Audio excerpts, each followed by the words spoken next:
thank you all for joining us for this session. As per the introduction, we are going to look at digital solutions for business transformation. Now, essentially what I want to try and do is get an understanding from our fantastic panelists about how they see technology building on the customer experience and what we can do to actually transform and actually drive the customer experience based on, say, digital solutions, and how we transform our business to bring the customer experience to the heart of the retail operations.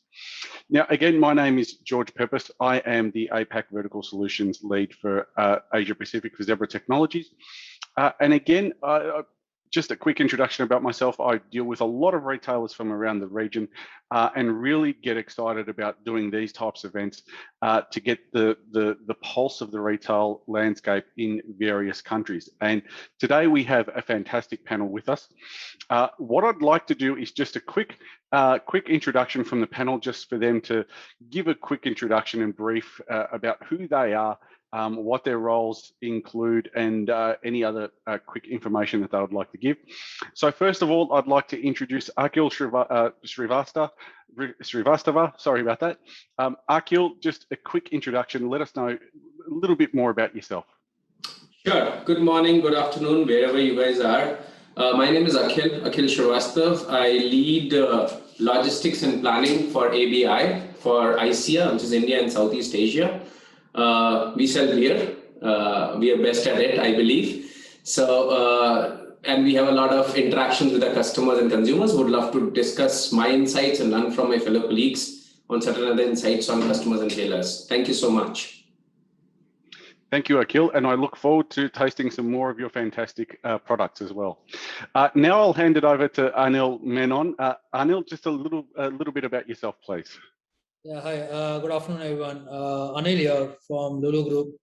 We are majorly into retail, malls, hospitality, logistics, flight kitchens. So all of that put together. Right now, I'm sitting in one of my malls where you will find some background noise coming from all your works happening around here. So that's more like the portfolio where I head the IT for Lulu Group India. Thank you, Anil. And Ankur Sharma, just a little bit about yourself, please. Yeah, sure. Hi, George. Hi, everyone else. My name is Ankur. I lead the demand side of Ajio business, which is now India's largest B2B platform under Reliance Retail. So what we do is, we kind of digitize the Kirana stores across the country so that bypass the regular traditional wholesale distributed channels, and buy directly from the manufacturers. Previous to this, I was heading the Omnichannel business for Arvind and all its internal as well as external brands. Thank you, Ankur. Kunal Mehta, if we can get a brief introduction from you, please, just a little bit about yourself. Good afternoon, everyone, and welcome to ReTechCon 21. I've been with the retail industry for about 15 years now and 21 years overall. I've recently just switched sides from being a CIO to getting into consulting with Tata Consultancy Services, so getting into a new role. But previous to that, I've worked with brands such as Fab India, Raymond, Reliance Retail, and Trent. Looking forward to an interesting engagement with all of you. Thank you, Kunal. And just a little bit of a word. We will have one of our other panelists join us shortly. He's currently running a little bit behind, but that's okay. So thank you everyone for joining us, and I really look forward to a really great conversation around something that is really interesting to me, and that's the retail transformation. So let's get started. Now, I don't think that it's a shock to anyone that I think because of the pandemic, retail has been really severely impacted. But what I want to focus on though is what the pandemic has actually meant for the customer experience. So looking at how customers shop, where they shop, when they shop. So when customers can't come into a store, what are the basics that we need to do to ensure that the customer experience is still a good experience? And also, is technology here something that we can use to facilitate a better customer experience? So with that, Ankur, I'll start with you. What's your take on the pandemic customer experience because of the pandemic, and if at all, can technology help? Sure. So if we're talking about physical stores here, right, it's a treat to see the customers back into your stores. I'm sure all the retailers here would agree, right? But I think one thing that we have really not able to recover till now is the broken supply chain, is the broken logistics. Though there are huge strides being made at multiple levels, but I'm specifically talking about fashion retail here, where the traditional logistics is still kind of broken, has not been able to recover. So I think the strongest tool, and a lot of companies invested way before the pandemic started in this particular tool, which is the Omnichannel tool for all the retail stores. I think, George, in the previous kind of discussion, you were giving examples of how to use the stores as fulfillment centers, right? So I think that is where the differentiation would lie. The brands which invested way ahead of time in building a very, very robust omni-channel network and using all their, say, exclusive brand stores as fulfillment centers. Those are the brands which will kind of stand out now. Let me just give you an example without taking names, right? So there was a certain brand with us in Arvind, and that this particular brand has today, I think, around 50 plus stores in a small city like Bangalore. Now, 50 stores, so you're literally like 3 to 4 kilometers away from any consumer which is there in this particular city, right? I understand the supply chain might be a bit broken, but when the consumer enters that particular store and he doesn't find his size, he doesn't find his favorite color, we are no more dependent on the store manager calling up the warehouse or calling up his next store manager next door, and depending upon his relationship with that guy, that particular size of jeans would be available or not for the consumer, right? So this would be the broken journey. Now, how do we mend that? If we have one universal view of the inventory, right, in this particular city, I'm just using this the city as an example, and use all the 50 stores plus the warehouse as a fulfillment center, with the auto algorithms kind of kicking in as to which store, depending upon the pin code, would be in the list first, we can actually make those deliveries happen in 1 hour flat, right? So that's the power of, I think, omni-channel retail. And I'm just linking this back to, say, 3 to 4 years. Thing in omni-channel was, maybe not the top 5 agendas of, of any retailer organization, but, companies, which kind of invested ahead of time, into this solution would be able to delight the consumer. Coming back to your, the point that you were making, right? We'll be able to mend that broken journey for that consumer who is right now standing in the store waiting to be served. And I think that's a strong message that you've given is those that have actually geared up looking at the future, regardless of whether there was a pandemic or not, that was their journey. They are better suited because, as you said, I think one of the key things that we're seeing as well is, bringing the goods closer to the customer, especially here in Australia where I am. A lot of people looking at dark stores to be able to fulfill from online orders, especially. So, very interesting take there, and I think you have my full agreement in terms of making sure that the basics are there. Just in terms of technology, just quickly, do you think that technology can help with the broken supply chain? You mentioned talking from picking up the phone and talking to a colleague in a different store. Is there a way that technology can help streamline that and find efficiencies there, do you think? Sure. So technology takes all the human factors out. Yeah. Technology, so fortunately or unfortunately, these 50 stores are across multiple franchisees who are running these stores. And with all due respect to the franchisees, they have bought the stock from the brand. They hold the inventory very close to their heart. Yeah. Only to realize that they have to kind of now liquidate it in the end of season sale at 50% off, right? And shave off their margins. So Having said that, yes. So technology, I think, takes the human element out. Through technology, we are able to kind of solve, the problem of last mile delivery, of getting a one universal view of the inventory. Technology doesn't differentiate between where the inventory is. We can, as business leaders, we can. So I can decide that, okay, these are the 10 franchisees who do not want to be part of the omnichannel system, who do not want to collectively benefit.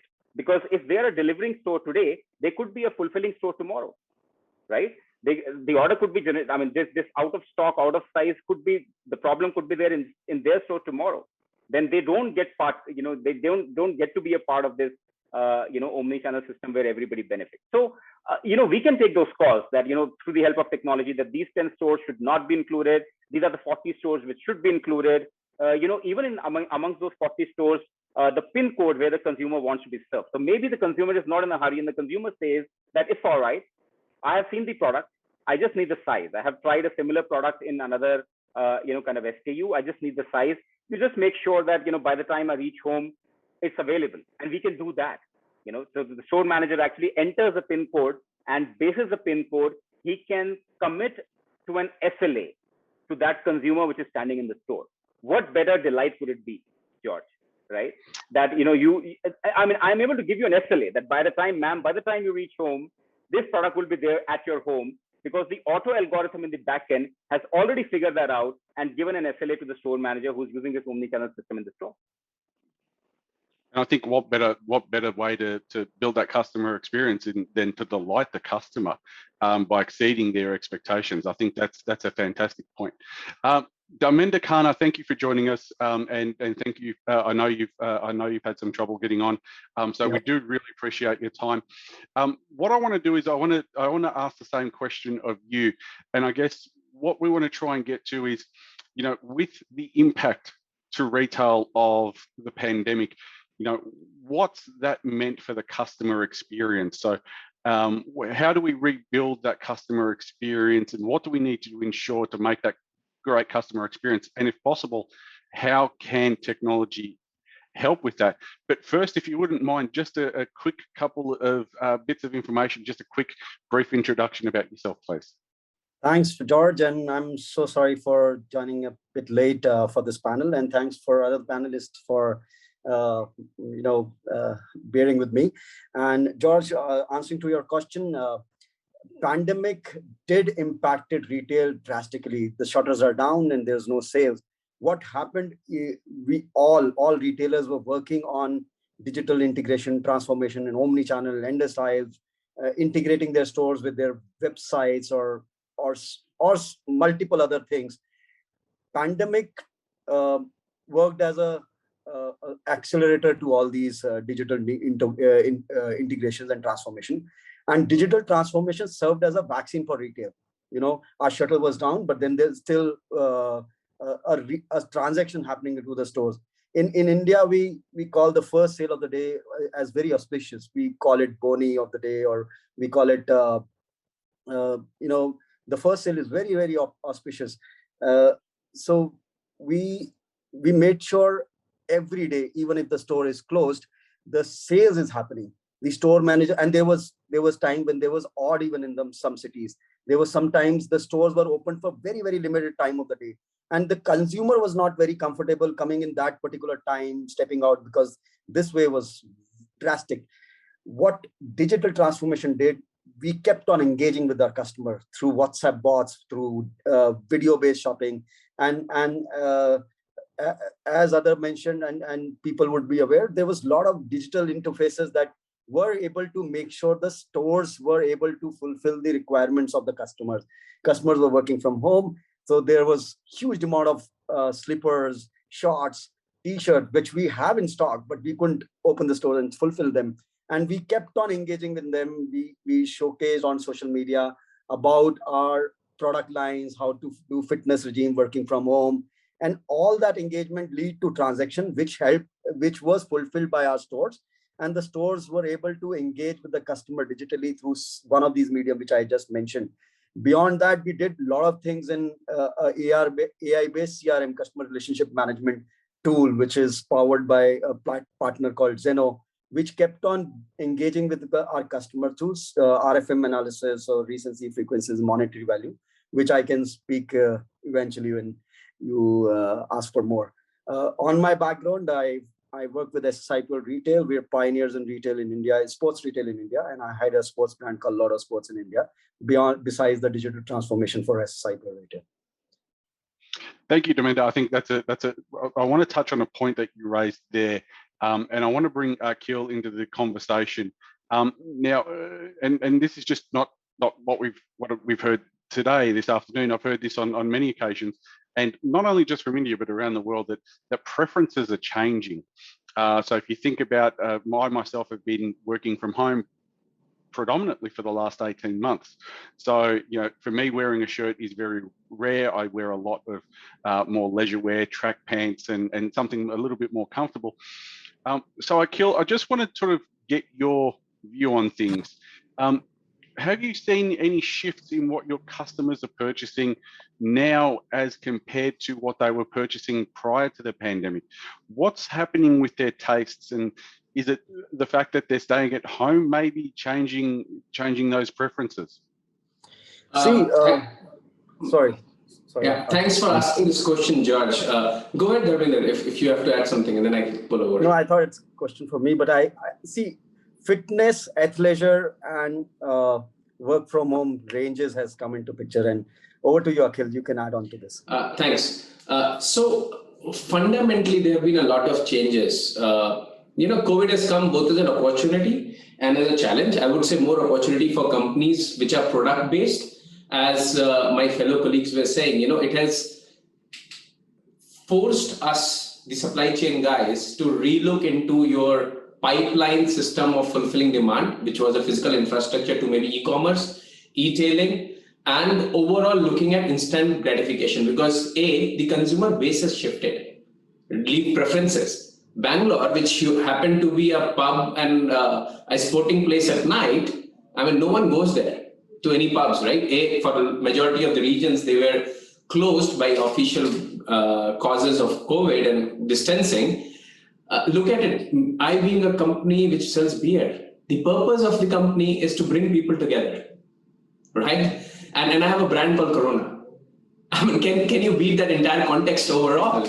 And then say, you're looking at social distancing. You're looking at no more partying with people together, which is relishing birthdays, ceremonies, going ahead to brew pubs, right? And then opening a can of or a bottle of beer and just saying cheers. Now, it's not happening virtually. Thanks, George, for being a proponent of us consuming the product and brand. So that's giving me a comfort. So that's one, that consumers have not left consuming beverages, which is a good news, because there's always a share of throat, which is the second point which I'm coming to, is there. Yes, the preferences have changed.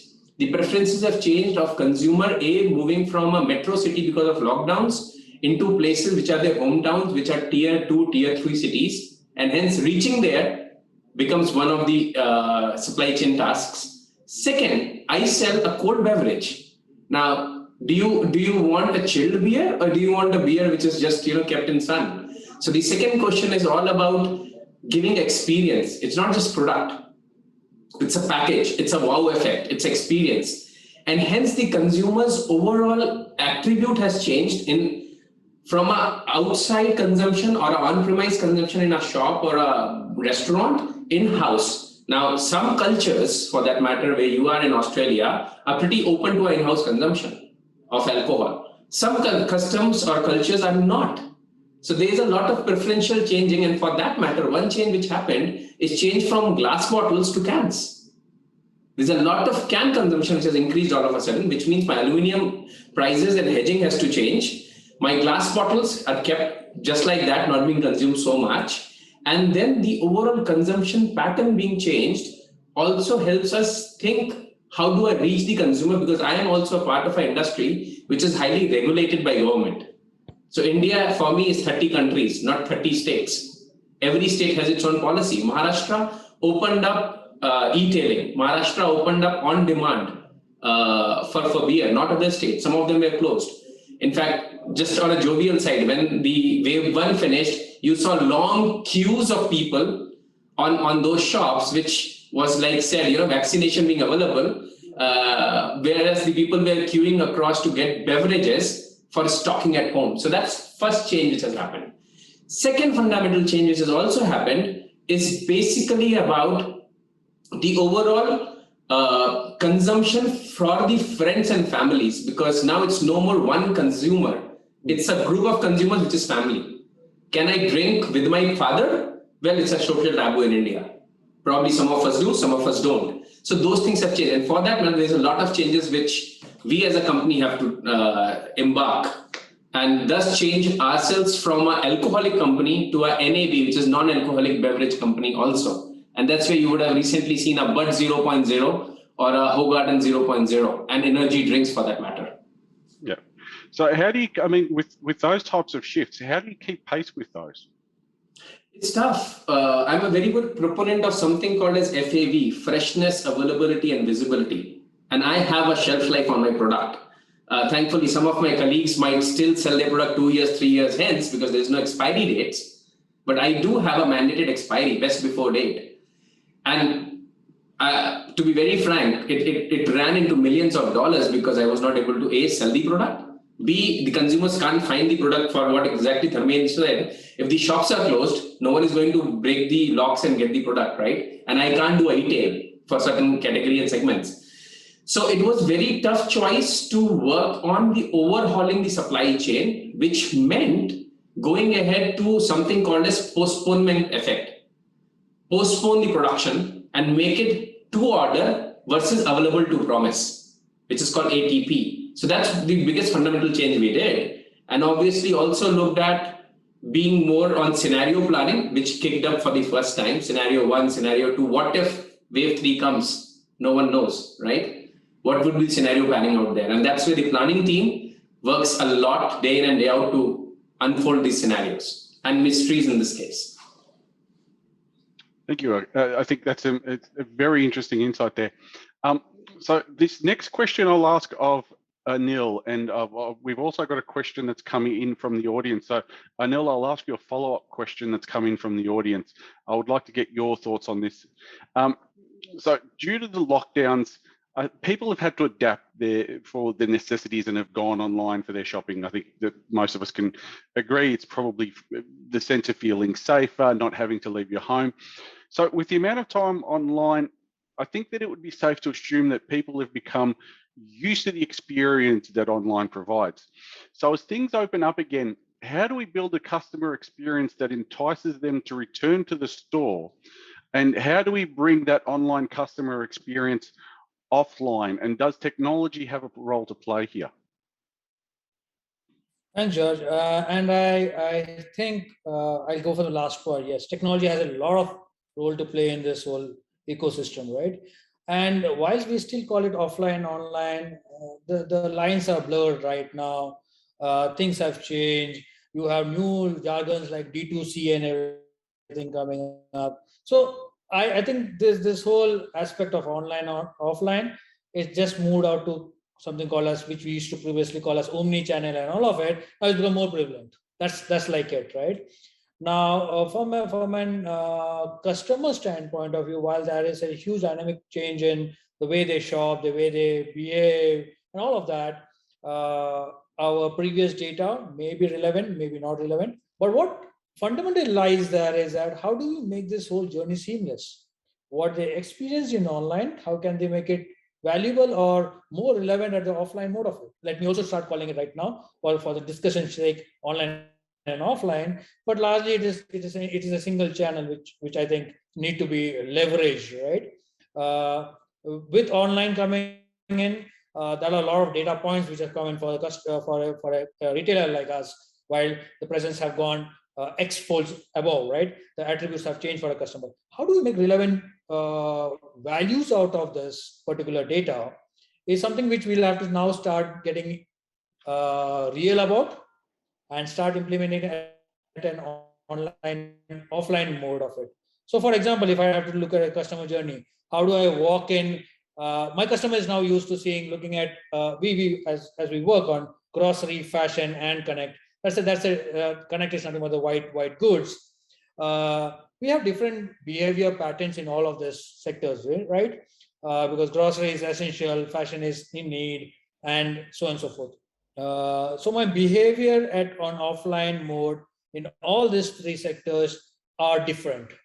And online, because grocery essential, people are used to still coming into an online store, buying it, looking at the price on an online portal. So being present there was a key there. And if I do not get a stock, as Ankur was saying, how can I make it available for him in a particular time period? Why don't I come to my offline grocery store and I don't find a particular mix of grocery bag? Can I do it online on my own on Lulu app, right? I do it, I book here and I get it delivered home. That's one part of it. In fashion, it comes differently. In fashion, it comes in a different mode. Okay, I want a particular color, I want a particular style. Can I make it available then and there? Do I have a mirror out there to figure out, because my my trial rooms have now gone away, can I do a trial right away there? So there is a lot of elements of technology which can be brought in, but fundamentally, are we stitching this together? Are we stitching this together to make sure this is getting delivered in the way they are used to now, right? Today also, if you look at jewelry or a fashion article and on an item, on an SKU, is delivered in a particular manner for a customer. Can we continue doing that? Also making them sure that they come back to the store, because we are Indians at the end of the day. Our culture says that it's a shopping destination for us, right? For a mall, if you come in, you come with your family and so on and so forth. But how do you make it seamless for the customer? And can I have a contactless payment right away there, right? That's key now. People are used to contactless payment, a Google Pay or a Phone Pay or any of that mode of it. So how do you transit that is a key challenge, and that's where technology will fit in. George, to just take your second follow-up question, which I see on the chat window from the audience, there's nothing called as right. There's nothing called as right fit. It's a journey. Try to understand. We need to have you as an organization, you have a road path or a roadmap laid for a omni-channel, laid for your specific channels, right? You'll have to shift with what's right and what's not right. There are multi number of channels, multi number of tools in the market, but that's always a life cycle to it. A life cycle. How soon can you cross the life cycle? That's your organizational maturity, which comes in highly into play there, right? So that's more like, if I have to answer the query. Thank you for that. Now, I guess just to read out the question, with a lot of solutions out there, how do you know which one is right for your business? So thank you for answering that question. Kunal, if you don't mind, I'd like to ask you that question as well. You know, being from the consultancy side of things, what do you talk to your customers about when it comes time for them to implement a solution? And you need to answer the fundamental question first in terms of, one, what category are you in, right? In terms of the products that you're selling as an organization or the service that you're selling as an organization. I think that becomes a starting point. Second, obviously, you need to understand the existing trend that's going on, in that country or, in that particular segment. If I look at fashion now, right? If I ask someone to go and invest in a high-end ERP, I think that would be foolish. The fundamental thing is, do you have an omnichannel solution in place? Again, I think taking it ahead from where Anil left off, right? Every organization needs to now look at what is the growth that they're looking for, what are the aspirations that the organization has, and how quickly do you want to move on, right? You can have the best solutions that you can offer, but is the organization ready to invest in that? And when I say invest, I just don't mean in terms of technology. It also means in terms of having the expertise and the knowledge to use it within the organization. I have seen organizations, and I've worked with quite a few, and the ones I'm talking to also, you will continuously find organizations wanting to do big things, right? And invest in supply chain. Now, today is a time where again, there's nothing called as offline retail and online retail. It's all become omni-channel. 2 years back, that was a term which was still a buzzword, and now it's a reality, right? It's right here, right now, and people are ordering in stores or from the app and getting delivered from the stores, etc. Technologies have become very, very important. You need to go and invest in them out there. E-commerce is definitely something which is really growing a lot. You also see a lot of social media, which is working a lot for a lot of players, right? So you also see a lot of businesses who have gained a lot of traction over the last year and over the pandemic, during the pandemic. So a lot of influencer marketing, a lot of social media marketing has gained momentum. You need to come out of that space of looking at technologies purely from a conservative mindset and start working more towards things which are really working right now.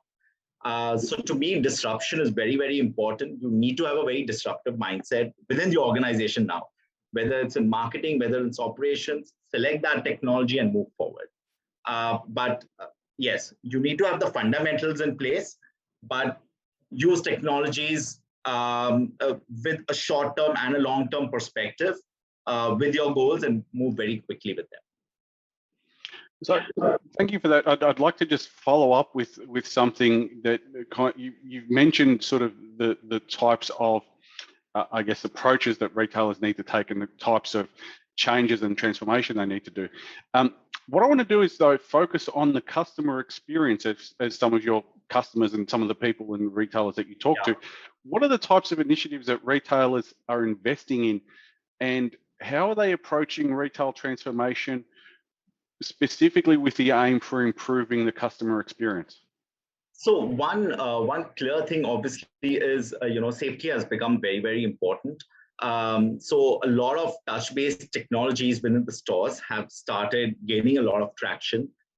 Things like magic mirrors have started picking up, which 2 years back, a lot of retailers or suppliers wouldn't really be interested in now. But with the rentals going high on spaces, people wanting to provide a much larger catalog within the store, and try outfits without really touching the garment, I think these technologies are really playing an important role. Secondly, again, like I said, endless aisle is becoming very important to the whole. So a lot of retailers have now been asking for an omni-channel experience online and offline, and with the same customer journey experience. So whether you ordering it from the store on behalf of another store, or you're ordering online to pick up in the store, the customer expects you to see the same product catalog. The customer expects you to understand the product the same fashion and have a seamless experience throughout. So I think these are the technologies which are really gaining traction at this point of time and are doing tremendously well. So I think safety first is playing a big role. From the organization's perspective, though this is not really front end, from the back end, something like a Zebra would also be working on is the RFID. And I think that's playing a very, very big role now for a lot of retailers, because that really helps you to track where the products are and provide that, though it's not front end, but from the customer's perspective, to have the right product available at the right time, very important. So that's where players like you have, I'm sure, gaining a lot of traction also, working closely with, retailers and, IT consulting firms to kind of provide that kind of technology to all. I think just to add to your point about RFID, I think for us, this is now where we're starting to actually see a lot of serious conversations around its use within retail, especially if once we start going through omni-channel strategy implementation by retailers. From my personal opinion, it's that real-time visibility and real-time accuracy across the whole of the supply chain that really is what we're starting to talk a lot about. Funnily enough, we've heard the term omni-channel quite a bit. Even before this session, but even today, I think everyone's touched on omni-channel. Now, what I want to talk on is, and I want to call on the people that really have that front of store I guess, that front of store element to them. When we start looking at omnichannel transformation, I'm interested to see what sort of role the store actually plays in this. As we move forward, how do we utilize the store within our omnichannel strategy to actually build on the customer experience, and how does the store, the front of store transformation within an omnichannel strategy actually help transform our customer experience? So Anka, I'll start with you. What's your take on this? Sure. So I think Kunal just mentioned about endless aisle, right, and all these technologies. So I think, see, one thing, George, which is very important is that omnichannel is not something which starts with the CIO or the CTO. I'm being very fundamental here, right? It starts from the business head, right? Because it starts from the business head, then it also has to flow through at the shop floor level, right? So I'm talking very basics here, right? I mean, we can sit in a room and we can talk about strategy all day, but I think the devil is in the execution, right? Now, unfortunately or fortunately in India, and I'm again, taking examples of fashion retail here, the store manager and the store staff in the retail store has been trained to sell what is there in the store physically, right? So if he has a yellow t-shirt, I go to a US Polo store, I have a yellow t-shirt, the consumer wants orange, he will actually say, sir, yellow is looking very good on you. Why don't you try this, right? So we to the extent of being, shoving the product, down the consumer's throat, we have been doing that. We are very, very, very cutthroat about it. Now, in this world, how do we, we have invested in an endless aisle, we have invested in form factors. The CEO of the business has taken the call that yes, we should do it. The CTO has taken the call. The board members have taken the call. Yes, we are investing so many $1 million behind it. But what about adoption? Adoption will happen only when, and apologies for using this word, when the last mile employee, right, who is your foot soldier in the store, is convinced about using that technology, using that solution, right? So for that to happen, there's a whole lot of change management, George, and that's why I'm saying it has to emanate from, the CEO or the business head. And it has to be a very intrinsic part of the KPIs of the regional sales manager or a regional retail manager and the national retail manager and so on and so forth. Because if that doesn't happen, then this becomes like, one of those special initiatives which gets launched from the CEO's office and, which is kind of, not implemented. So I think it's very important that we do this entire change management right at the shop floor level. So right from, and I'm being very granular here. So let's start with, say, incentive management. How do the incentives on something which is not there in the store, but still it's a very powerful tool. You are a 500 square feet store in the most expensive real estate in your city, but you can't keep the entire merchandise. So what do? So the CEO says, and the CTO says, and the CIO says, endless aisle, right? But then at the end, and the consumer is fine. I mean, the consumer, he has come to the store, he has touched or felt, say a similar looking product, right? So that touch and feel, I don't think once a consumer is in the store, that really matters a lot. He's willing to place the order, but at the end of the day, you need a very strong, sales guy with a very strong conviction to be able to convince a retailer that, this is what, you should really buy, because this is what will end up in that seamless journey, which is an omnichannel journey for you as a consumer. But if I don't get incentives for that, I'm the ordering store here, why will I even initiate the order? Now let's go to the fulfillment store. If I'm a fulfillment store, if I don't get any incentives on fulfillment, why will I ever, fulfill that order? I'll just show that, that this was my safety stock. I will just show that order as my safety stock, saying that, okay, this was my safety stock. I can't, actually fulfill this order. The entire devil lies in the distribution, in the execution. And that's where, the consumer experience starts and ends at. So if your entire ecosystem, and I'm talking about the internal ecosystem here, I'm talking about the internal team here, is not convinced, you've lost half the battle there. So it's very important that, there's a change management. The KPIs are firmly embedded right from the CEO down to the store manager. There are incentives, the sharing of incentives. So this should be treated like not as a special initiative, but as the way that the things will move from now on. It's a way of life from now on. We are living in a VUCA world. This is the way that things will kind of happen from now on. It has to be part of all the training modules. It has to be part of the KPIs, as I said, and that's when we will crack the code. So thank you for that. So Anil, I'll get your take on this. So as we move forward, what role does omnichannel play in the customer experience? And when we do talk about transformation, is implementing omnichannel in our retail operations the way we need to look to transform? And how does the store play a role in this? Perfect. So I can actually understand where Ankur's come from. It's not an IT project. It's now more to a successful solution. It will be more business project. And the key to this, and Ankur, if I may, have to add on to it by saying that that's a cultural change from ground, right? It need to say that your actions has a larger impact on the whole cycle or the so-called customer experience. It's not just about saying, you know what, I do my job, I'm done with it. It moves far away from that. And stores are now, as in a couple of previous conversations also, it's come up as a fulfillment center also. It's now becoming, as I said, the D2C part is now becoming anywhere and everywhere, right? All your locations are becoming a D2C now, direct to customers part of it. So if the first one, there are three pillars to it.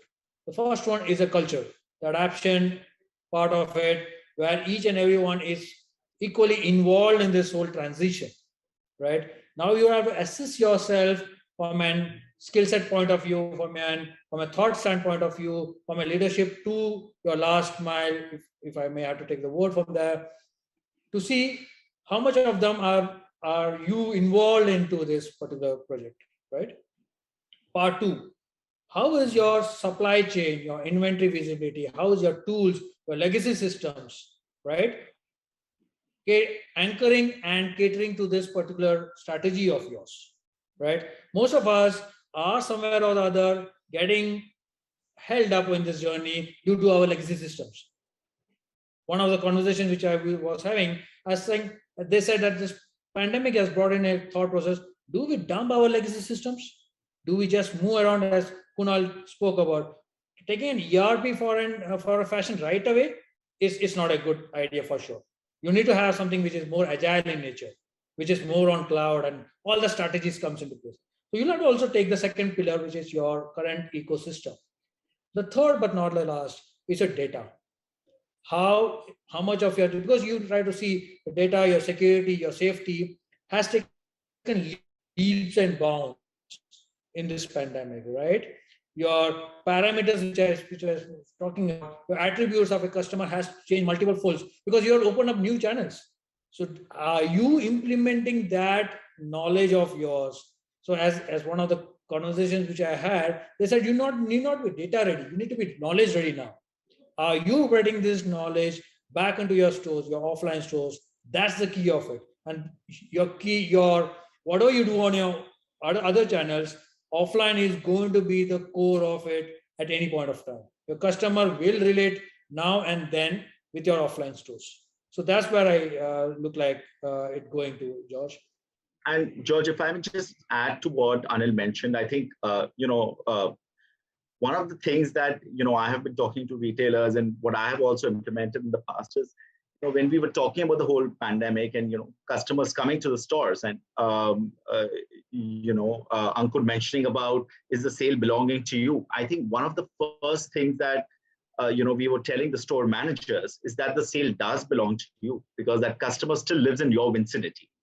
If he doesn't get the material and he doesn't get what he needs, you are losing that customer for life, right?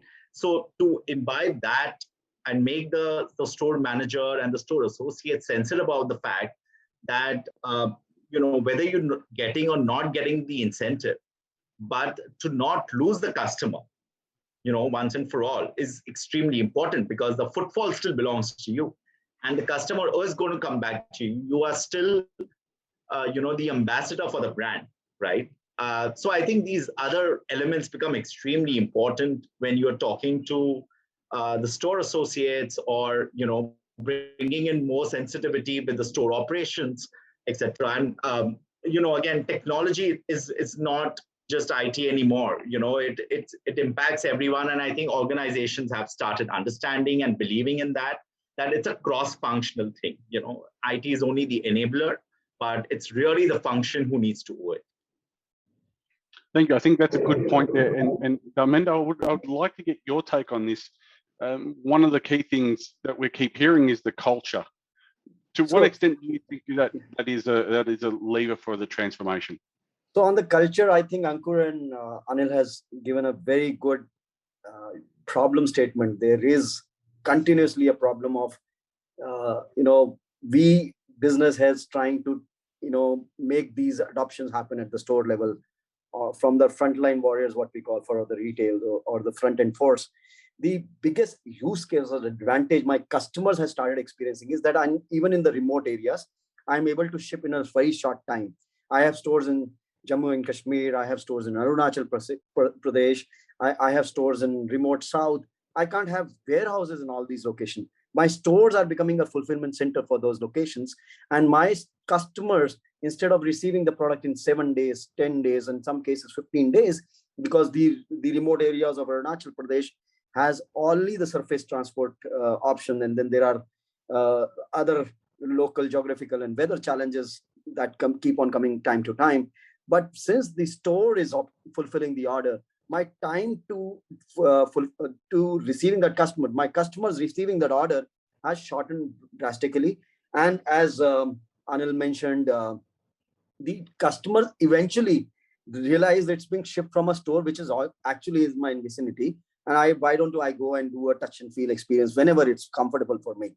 So that giving me an advantage of customers realizing that there is a store near me. Probably he knows the brand, but he doesn't even know that it's not really near to him.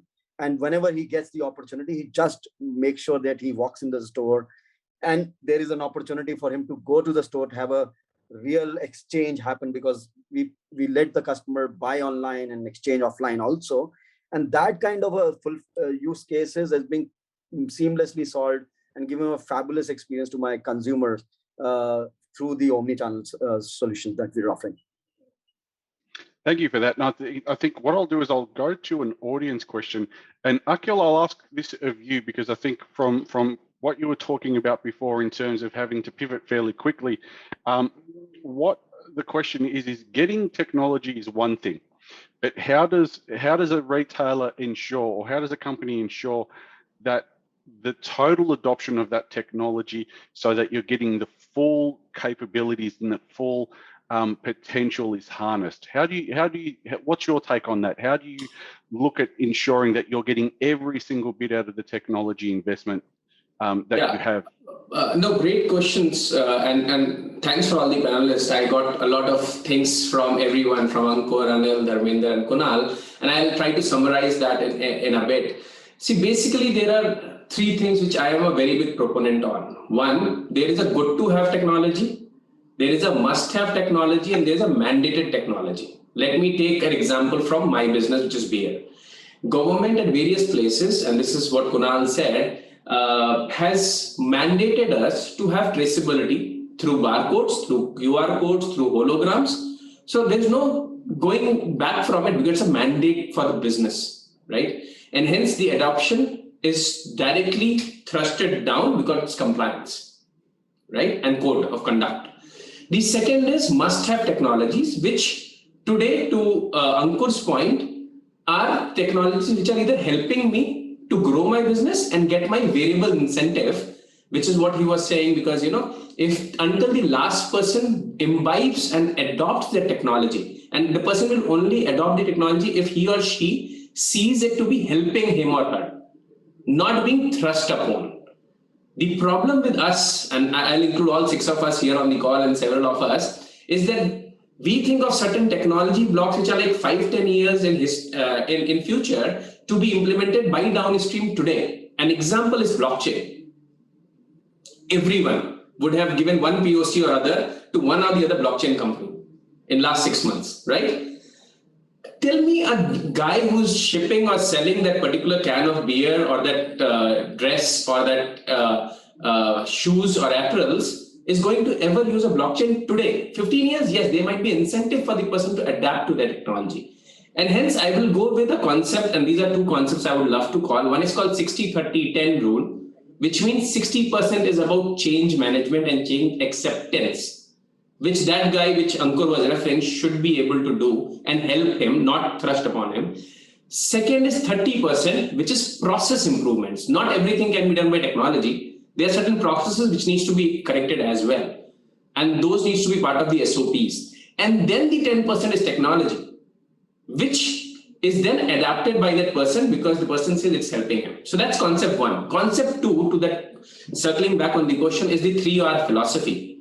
You need to resource the person, because it's not only technology that I send it into a store and say, okay, tomorrow onwards, you are a SAP Live store from Excel sheet. You need to give training. That resourcefulness has to be built into the individual, that is education. Second is reward. If someone is using it, reward it. And third is replicate it in other stores by using it as a story of success. Don't leave it there. And that's where the scalability happens with adaptability. That would be my summation to the answer.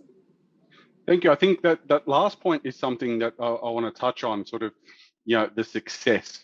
Now we've had an audience question that's come in, and I'll get your follow up, and then basically I'll get the panel. I think we might try and see if we can finish off with this question. So if we can keep our answers fairly short, because we are running out of time, but the audience question is it imperative for every business to transform itself?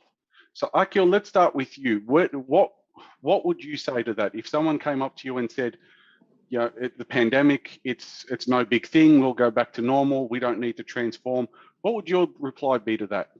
Yes and no. Transform, yes, but something which is of use, not just throw money because you say cryptocurrency is there, for example. And don't get me wrong, I'm a very big proponent of blockchain. I write letters and white papers on it, right? But I would never have a beer coin which says Bud coin, for that matter, and you can exchange that for a virtual beer and start drinking virtual beer. I mean, come on. There's something called a physical world which exists. For that reason, we have a 3D dimensional figure, right? So yes. Never sell me on virtual beer. Precisely. And I'll say, give me $100 today and you can have virtual beer 50 years down the line. Doesn't sell, right? So what I'm trying to say is, yes, as long as the technology is enabling, it's required. It should be there, because first basic important point is demand sensing. Today in COVID world, none of us know what the demand is from the consumer today, actually. And that's where bullwhip effect, which again, I am a big proponent on, is something which everyone in this panel would have got wrong in the last 2 years, right? You would have over inventory, you will have demand distortions, you don't know where to sell, how much to sell. And hence, demand side technology upgrade, yes, yes, and yes. Any other upgrade which is coming into a 15-year future? Well, let's first get into Industry 4.0. Let's have IoTs, let's have barcodes, holograms. Let's get customer connected and get DTC. Beyond that, then we'll look into the next tranche of technology. Excellent. Thank you, Akhil. And Neil, what's your take on this? Should companies transform or just keep doing what they're doing? No, that's the fundamental. And the answer is to that in a nutshell is yes, for sure. Who doesn't transform will perish someday or other. We have umpteen number of examples from the history, right? But as rightly said by Akhil, how much do you transform and when do you transform? Is something which everyone has to put their heads onto, right? While doing that, also make sure that you are also upgrading your skill sets internally to manage this transformation. It do not just leave it to a technology or a process to improve. Any day, every day, there is a skill set which need to be upgraded. Try to put more emphasis on that, on the skill set. Rest of the things have been taken care of, because there are a lot of ideas at ground which need to be percolated or moved up, not percolated, but moved up to the ladders to be brought into reality and executed for sure. So transformation is for sure. Please make sure that you put a lot of emphasis on skill sets. So Kunal, over to you. What's your take on transformation? Is it good? Is it bad? I guess I kind of get the answer that you're going to say, because it's probably the same answer that I've got though. Yeah, But what is your I take on think it? it's as good as asking someone, do you want to breed to live or not, right? It's as good as that. So I don't think one really has a choice. To survive, you will have to, and every organization will have to, and not just in terms of technology, but in terms of skill sets, in terms of their overall business strategies, and the mindset, right? It needs to change across the organization at every level. And that's one of the key things that, as business leaders, everyone needs to start looking at. What am I trying to achieve and how will I achieve? And come back with a plan for every function, every person within the organization, and say, this is going to be a plan for transformation over the next 1 year, and start measuring against that. So extremely important and imperative for organizations and for individuals to have that roadmap charted out. Thank you. Ankur, just we are quickly running out of time. Sure. I'll So ask I think, one. yeah, I get your question. So I think the choice is between proactive transformation and reactive transformation. I think that's the only choice. There's no choice between no transformation and having a transformation. So you can choose to, it depends upon, like the example of Omnichannel that I gave you. These organizations were transforming even without the pandemic 4 years back. They were making themselves Omnichannel ready, and they are reaping the benefits today, right? So I think the only choice is between either you depend on the top 3 problems that you have to solve for this particular year. Those top 3 problems will definitely require a transformation, whether it's proactive or reactive. That is up to the organization and the funds available with the organization to kind of decide which type of transformation will you go. Thank you, Ankur. And Dharmender, I think I know what your answer is as well, considering that you're head of digital transformation. So the transformation, quick point that transformation can be measurable. Every transformation implemented in every business is measurable. So in case your CFO is happy, your finance controller is happy, so your transformation will continue to happen. And in case you're able to incentivize your frontline to adopt them, the transformation will thrive. And it is imperative for every business to adopt some kind of a transformation which is required to survive the business. Yes, there is a requirement that will continue to adopt that transformation. And the business, there are businesses like pharma industry, protective gear, all these were thriving. But then in case they would not have implemented transformation in supply chains, augmented their real-time fulfillment models, I think they would not been able to thrive, or probably a lot of people would have lost their lives in case they would not have transformed at a very quick time and implemented the quick turnaround models in their businesses. So transformation is imperative. And as Ankur said, it can be reactive or it can be, advanced planned transformation. Thank you, Dharmender, for that final one. Thank you to the audience as well. You've all been fantastic. It's been an honor to be with you. I'd like to thank Akhil Srivastava, Anil Menon, Ankur Sharma, Dharmender Khanna, and Kunal Mehta. My name has been George Pepes. It's been an honor to be with you today. Thank you very much for your time. I appreciate your attendance.